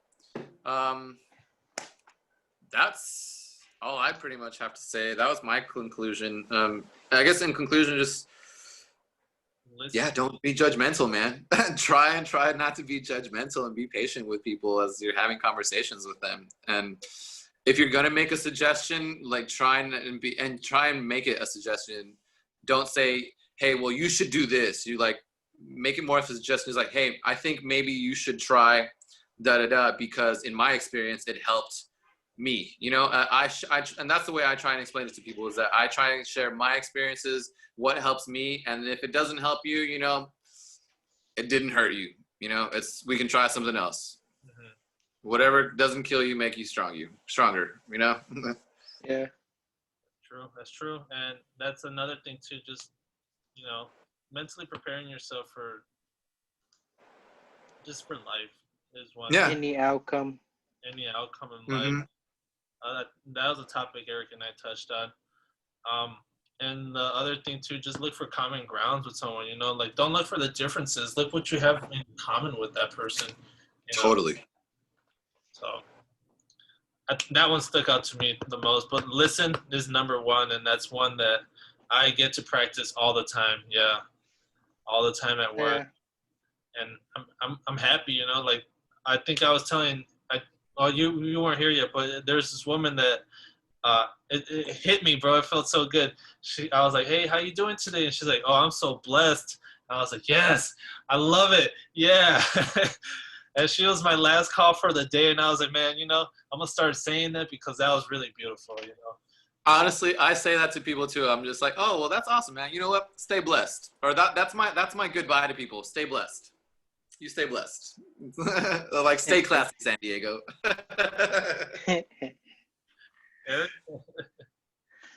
For me, it was just the 4 things, like to notice, to be more empathetic, to be you know, listen. Always visualizing the people, how the body language, and just them, you know, speaking how you could feel that, and be mindful and keep an open heart. Love it. Yeah, 2 minutes and 40 seconds, but I think we covered it all, guys. I mean, it was really fun today. And like I was telling Eric too, I'm looking forward to next week. I'm already looking forward to next week. Oh, we're all Yeah. Week. Always like, into the future, man.